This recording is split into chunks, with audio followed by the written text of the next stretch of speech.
செங்கடல் ஓரமா இல்ல, இதை தாண்டி போவீங்க. எத்தனை பேர் நம்புறீங்க? ஹல்லேலூயா.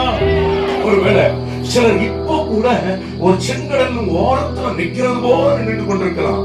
செங்கடல், ஐயோ எகிப்தை விட்டு நான் வந்துட்டேன், அவன் ரட்சிப்பின் அனுபவத்தை பெற்று நான் வந்துட்டேன், ஊழியத்தில் இப்படி கடந்து வந்து கொண்டிருக்கிறேன், ஆனா இன்னும் எனக்கு முன்பாக ஒரு செங்கடல் ஓரமாய் நின்று கொண்டிருக்கிறேன். முன்பாக ஏதோ ஒரு சூழ்நிலை, இந்த 2026ஆம் ஆண்டின் ஆரம்பத்தில் கூட ஒரு செங்கடல் உங்களுக்கு முன்பாக நின்று கொண்டிருக்கலாம். குடும்பத்துல, ஊழியத்துல, வேலையில, படிப்பையில கடக்க முடியாதோ என்று எண்ணுகிறது போல சில செங்கடல்களை தாண்டி வந்திருக்கிறோம்.